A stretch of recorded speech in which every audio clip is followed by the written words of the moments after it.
This is Leisha Holmes, and I'm your host on the Recruiters Recruitment Podcast. And you need to strap in for this one because we have got a really high energy guest on who is probably going to be no surprise to a lot of you if you follow other podcasts, because I know that you've probably seen him on some other people's. And he's very prominent on LinkedIn as well. I had the pleasure to get to know this guest in my day capacity, actually. We had a fantastic call in my job as a rec to rec.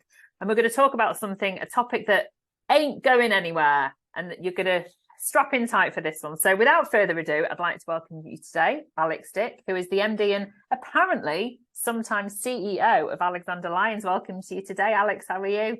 I'm great, thank you. Yeah, I keep getting promoted by publications, so I just thought I'd stick with it. Sometimes CEO, and actually, this might be hot off the press. I don't know if I'm allowed to say this, but a future podcaster as well. Yes, no, you are allowed to say it, but I can't tell you the name because it'll probably get your podcast cancelled because it might be a play on my surname, possibly. So, oh no, that's fine. No, nothing will get us cancelled. And as far as I'm concerned, we're all adults here, so there's no censorship at all. But for those who, for some reason, may not know, because obviously we're a global audience, who you are and what your business does, give us some context. So I'm Alexander Dick, who I run a company called Alexander Lyons Solutions, which we're increasingly becoming a slightly disruptive force in the recruitment world. So we are hopefully encouraging your best billers to join us is the aim of the game. So yeah, but we're remote working, remote first, flexible working, sort of all of the modern things that people either love or moan about, we embrace. So yeah, pretty. Are there particular markets and sectors that you operate within, Alex? There's a few we don't, but we're fairly sector agnostic. So a lot of our recruiters come to us because they already have established verticals and they want to either work more flexibly or earn more because our commission structure is quite high. So yeah, there are certain areas I won't do. So I'm not a big fan of high volume, low margin because it's just too stressful. But anything that's reasonable margin is fine. So yeah, but in the ones I don't do, I've got friends who do, so I just push people in those directions. You've made that business model sound really simple, but I imagine it isn't. And I really want to, the reason I introduced the topic as one that isn't going away is because as we record this at the back end of 2023, maybe you're listening to this well into 2024, who knows? The topic of whether or not businesses and leaders listening should be, maintaining remote or even hybrid, I'm seeing the trend and have seen all year of it being revoked, and people are being asked, dare I say, demanded back into the office. So what's your why as to why you are a remote first business? Because you said that in your intro. Yeah, so I specialized in my sort of ALS was a one-man band for a long time, and what I was specializing in is moving lawyers into remote working environments but that's not necessarily from home. Some of them would have their own office or whatever, but they wouldn't be based out of a central hub. And I placed hundreds and hundreds and hundreds of lawyers doing that over quite a long period of time and saw the positive impact that had on so many of those lawyers. In fact, I could probably count on one hand the number of lawyers felt it was a negative. And so I sort of spent a lot of time doing that. Life moment that I've covered way too many times happened. And I decided that it's time for me to do that in the world of recruitment. So moved what I'd basically been placing into the world of recruitment and formed Alexander Lyons Solutions 2.0, which is called Alexander Lyons Solutions because calling it anything with a dick in is a very bad idea. So spam filters have an absolute field day. We formed it and started sort of hiring people, hired a load of the wrong people, which I'm very happy to cover as well. Yeah, definitely. Before sort of perfecting what it looks like to get it right. And the success rate has become infinitely better now and things are do you know your attrition rates pre? Because we're going to talk about then the wrong hires, because I think that's a really interesting. Oh yeah, if I look back at 2021, there's only one person left from an original cohort of 16. Wow. No, sorry, we didn't get to 16, 13. There's one person left out of that, and yeah, you've heard some of my stories before. There were some very interesting, slightly fraudster style people in that thing. We've had a lot of people that took the mick because they thought they could get away with it, and I And went into it do you think naively. that's because you are remote? Do you think that they thought they could take the piss and just I think some be of them charlatans? probably yes. Yeah, I think some, yeah. But I was also naive. I came into recruitment thinking that every recruiter bills £1 million and like recruitment's easy and all of that sort of stuff. So I came in as a bit of a wally, to be honest. So part of that, a large Alex. portion of that failure is my own fault, to be honest. So. What an amazing pragmatic view to have. So I think it's really important that, you know, anyone listening that, I mean, we have a lot of leaders that listen, that they probably have created their own, you know, reason for bringing people back into the office. But why do you think, you know, having an entirely remote business works? Well, for the right people, it gives them an environment that allows them to have a greater element of freedom and flexibility often that allows them to actually, when they're concentrating on work, concentrate to such a greater extent. And often there's a gratefulness of giving that freedom and flexibility that actually causes people to want to do better and sort of invest more in developing their desk or developing their job or their skills for their job to do as well as they can, because they don't want to lose that flexibility. So I don't see many negatives if you start from the premise that you can trust people. If you start from the premise of you can't, then you're going to struggle with remote people. I mean, the thing is, it does come down to that word trust, I think. And I think it can be very counterintuitive to enforce, you know, or embargo the flexibility that is perceived by working remotely. But I think that there's a real, you know, I guess, dissection in what we call that flexibility, because that doesn't mean part-time. That doesn't mean part-time. And actually, I think that's where hiring the right people into a remote business is actually the key component here, isn't it? It's people that can do it. So how have you established, because you've been really candid, Alex, which I love about you, that, you know, you have hired the wrong people in the past. So how do you know that you're hiring the right person? And let's try and make this, as if we can, as scalable as possible for our listeners who are leaders. How do you know whether somebody can work remotely? What behaviors, what do they demonstrate? So a lot of it, in truth, is being very honest with people about the negatives of it. And being very honest about laying out your expectations, and things like hours is a great example. So if you take us as an example, our hours are flexible. I don't necessarily care when they're working, but there is still an expectation that they're going to be roughly doing the amount of hours that they would ordinarily do in a normal environment. But if kids need to be dropped off at school, or you want to go for a 2-hour lunch to see a friend, or you want, well, in fact, the list, we could go on for an hour saying all of the different scenarios. All of those things are fine. But you've got to try and work with people that get that and understand that the important part is like we're salespeople at the end of the day. The important part is deliverables. And if you know how to deliver those deliverables, we both know that a large portion of time getting hold of candidates is not happening in office hours, because they're working in office hours and they're probably on the phone themselves if they're recruiters. So when are you spending your time getting hold of them? Well, outside of standard office hours, beyond 6, between 6 and 10 or whatever, or first thing in the morning. Well, if my recruiters are working from 6 till 10, as an example, then why should I care if they've taken the 4 hours off during the day to do all of the bits that they would have done it. So I just give people the flexibility, but it is the thing. As you said, the thing it always comes back to is trust. And there are some people that betray that trust, and when they do, you have to take appropriate measures. But the majority of people won't. The majority of people are good people, and they're not going to seek to take the piss. They're gonna try and do their all to make it work. But those are the people that have got a lot to lose, I think, and that's where I think. And I'm not talking generationally, by the way. I'm talking about those that have got responsibility. Generally, they've got bills to pay. But just if we pick up on the sort of the main point being made there in terms of accountability, it's measuring outcomes, which in our world is so easy. It's placements, but it's placements that actually happen. And, you know, if that means you've spent 10 hours on the phone or 1 hour on the phone, and you've been to the horse riding, you've been taking your kids to the park, but you've actually managed to make the money that you're supposed to make. Actually, that's what we're talking about here. It's people not taking the piss. But over what period of time do you allow, like, for, let's say, from starting in your company, what's the period of time that you would expect somebody to start making money? I mean, it's to be honest, that's a bit of a how long's a piece of string is the honest truth, because we try and get people to be quite honest with us coming in. And so some people will have long notice periods in their area. They'll have very slow processes because that's just how their area works. And as long as they're telling us that, we're fine with it. The problem I have is if somebody comes in, tells me they're going to bill 30 grand in their first month and they don't even get a client on board, sort of thing. So it's actually behaviors that I look at rather than outputs in the first instance. It's, are they doing the basics? Are they putting in what they need to put in to get the results?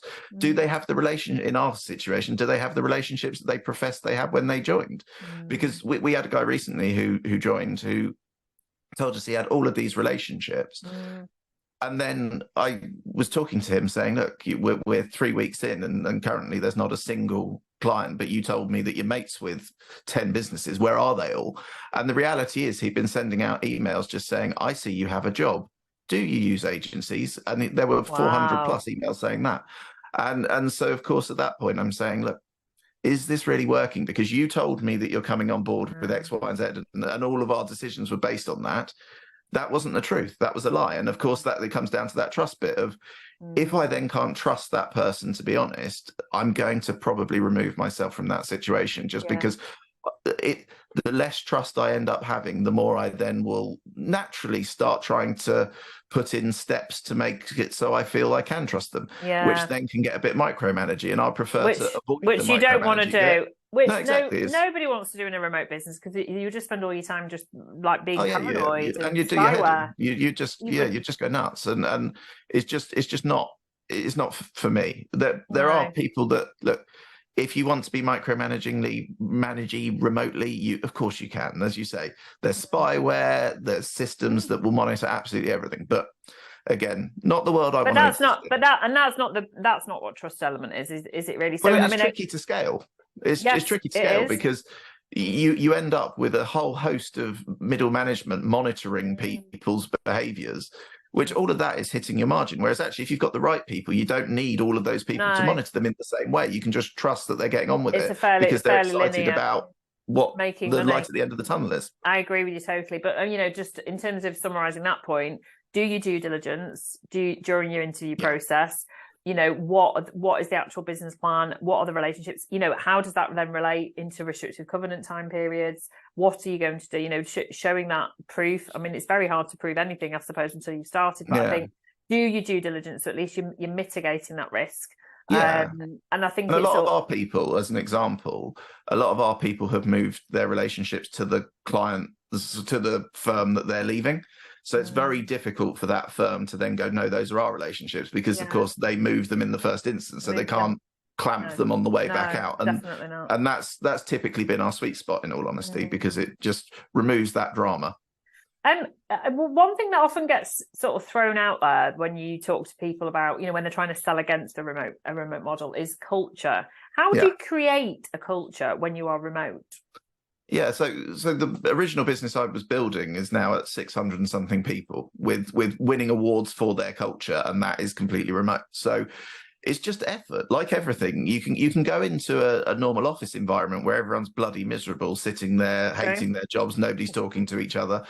And then they call me. It's true remote. Yeah, exactly. That's why people like you do as well as you do, because there's so much of that is right. But it's effort. If you are putting in effort to communicate with your team, you're setting up environments where people can have the nonsense conversations that they would typically, what do they call them, water cooler conversations or whatever. I call it the morning bollocks. But yeah, we have every day, as an example, with the exception of Friday, because there's a later meeting that everyone's mandated to be at on Friday afternoons. Okay. But every morning there is an hour set aside where various people will be on the call having a nonsense conversation, and everyone communicates. It's about getting the right people again. If you've got people that inherently want to talk to other people, help out their colleagues, and all of that sort of stuff, it all just goes from there. And then of course meetups and everything else, but weirdly it's not that complicated. I would say I've got borderline friendships with some of the team that are people that I might have only met once. I mean, I get it. We're used to it now. You are, and I think, you know, I'll always counter any argument about not working in a remote business. I don't think it is for everybody, and I think that No, has to be my I would agree. caveat. And I think for businesses where it can work and it should work, it's where, you know, you don't have that corporate bureaucracy. You don't need to have meetings for meetings' sake. Yeah. You've got people who you can trust and where it works very well for you. But I think you're right. I think that culture is your values, it's your mission, it's your purpose, it's your why. And communicating. And it's communicating all of those things. I mean, I think that we're going to say that word quite a lot, aren't we, really? So, and that actually you probably will in the next answer, really. So when you're potentially hiring somebody to work remotely, and you know, I run a remote business as well. What do you think, and you've mentioned this word before, behaviors, what do you think are the key behaviors, instinct, values, or what do you look for in a potential person that you think would absolutely thrive in a remote environment?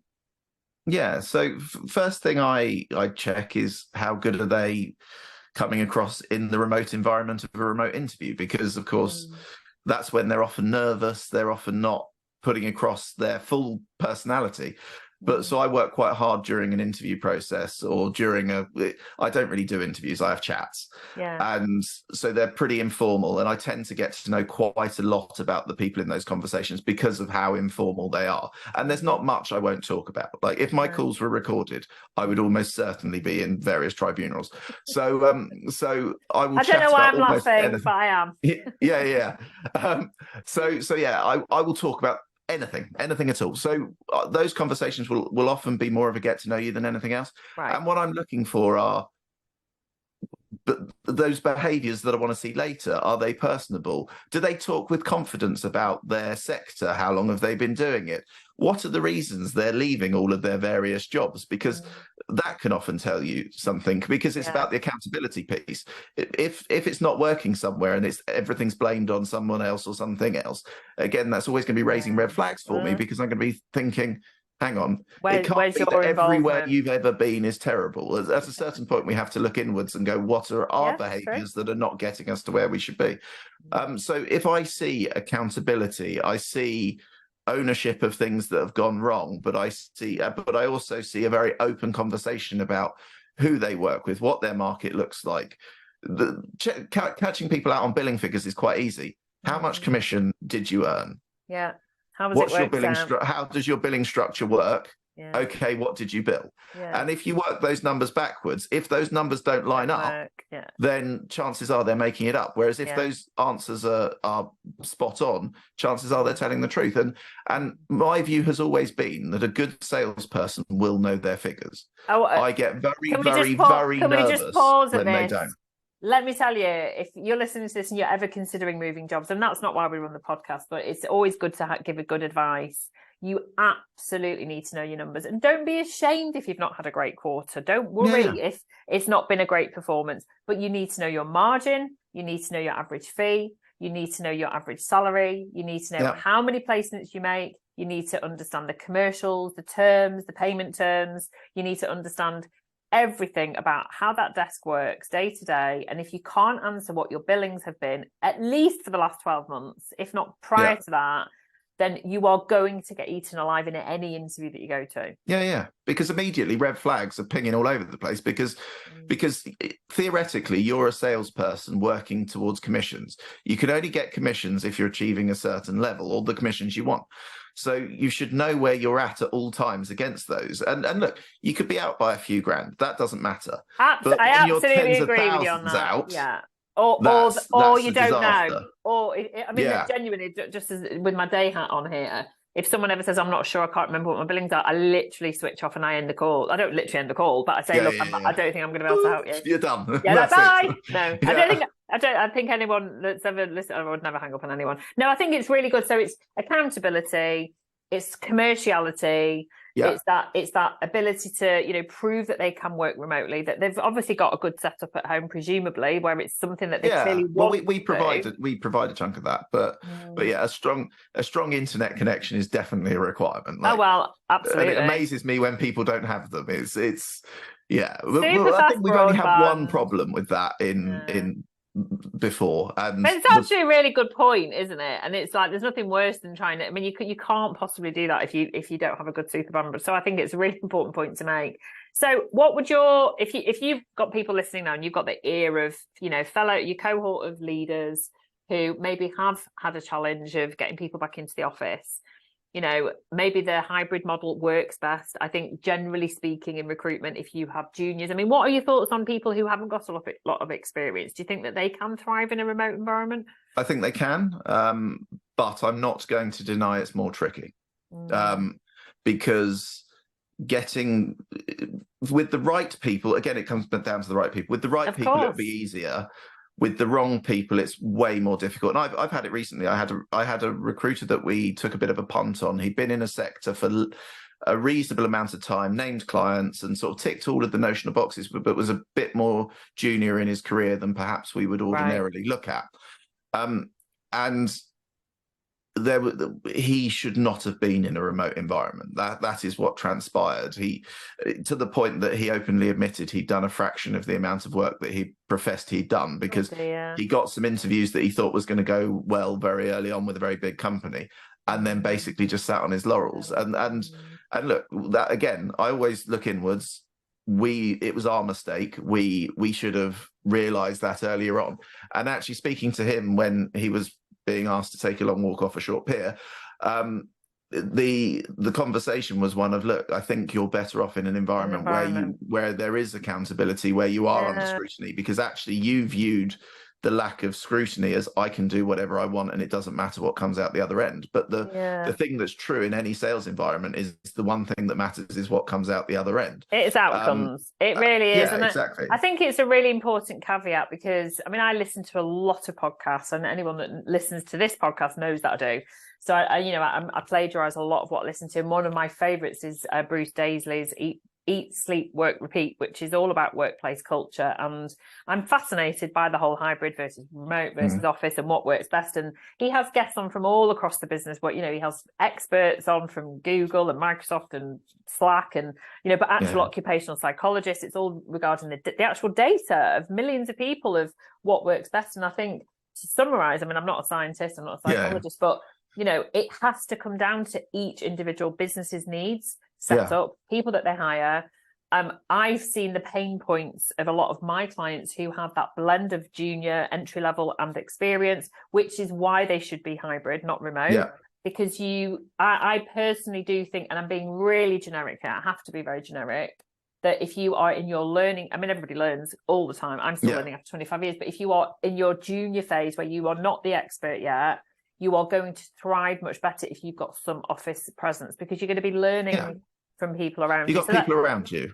Yeah, I think it's just much harder. And I think generally that is my caveat with anyone that I speak to in a junior level role that's saying, I've done a year, I want to go remote. I'm like, I think that you're still at the early stages. So that, there's always horses for courses, aren't there? Yeah, that's the way I always do it, because I get dragged into lots of LinkedIn conversations about this, because someone will always tag me if there's someone waffling about everyone needs to be in the office sort of thing. And my view is always one of, because look, I'm a remote evangelist. I love remote. I'm all about remote. But do I think that is the only way people should work? Of course I don't. No. It depends on what you want to achieve as your business, the sorts of people you want to hire, and what outcomes, again, the sorts of outcomes you want.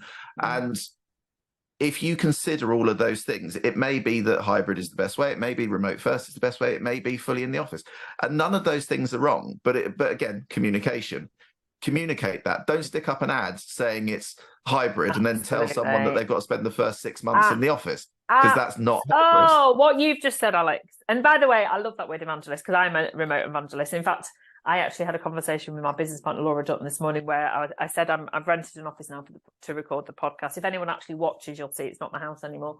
And I said, I can't imagine working in an office anymore. And she's like, me too. And I was like, we would never need to do that, because we will always be a remote model because of the plans that we have for key recruitment. But I actually do totally echo everything you've just said. I think for some businesses, remote would kill your business model. And I see it all the time where people get to, they go beyond that kind of boutique bijou I don't want to say lifestyle, because you could say that about mine, but it's a very nice lifestyle. Thank you very much. It's always seen in a really negative way that I don't know why, but anyway, and I see that they then get to that point of like, if we're going to scale, we probably need to have an office presence. So I think my conclusion, and I'm going to ask you for your conclusion now, is that as you're listening to this now as a leader, you have to do what's right for your business. You have to look at productivity, accountability, what the people need and respond to, and adapt it accordingly. And for those who are sat in the employee position, I think, there are options out there that suit all, but you have to ask yourself, where are you going to thrive best? Be accountable for your own actions. What would you conclude in relation? No, I completely agree. I think businesses need to work out what they want and be honest about that, and want and need, but then also take into account the people they need to do it and what they want and need. Because it might be that you want people in the office full time because you've got a 100,000 square foot behemoth of a building that you've got that's now sat empty and people are playing cricket in the hallway. And you might go, well, bloody hell, I want people back. But there's no point in pulling everyone back and losing all of your good people, because I'm sure you have the same, because we probably get similar. Well, in fact, I know we get similar people reaching out to us, because half the time someone reaches out to me, I see that they connected with you almost exactly at the same time. And why are they reaching out to us? Because someone is forcing them to do something they don't want to do, and you can lose very talented people. So it's about give and take, but also in our world, the recruiter communicating what's important to them, to the business, and the business communicating why they want what they want, rather than just going, you have to do this, going, the reason we are choosing this as a way of working is because of X, Y, and Z. Do you agree? Because even that person who's massively against it, if you can explain why, you have a chance of converting them. Whereas if you just go, this is the way it is, tough. Dictatorial. Well, it's never people like me and you will be around them like a shark that sniffed blood. And I would totally agree. Totally agree with you. I'm glad you brought up the point about commercial property, though, because I think it's something that a lot of people haven't considered. Because of course, this then has an impact from an economic point of view on our pension pots, because a lot of pensions are on the value of commercial property. And I do actually really, I don't want to say empathise, because that sounds really patronising, but I do empathise and sympathise with businesses that scaled really big, particularly pre-COVID, and then, got caught in these leases. And now they're stuck with these big, massive offices, maybe possibly even subletting or sharing. There's lots of sharing going on, certainly in the Northwest.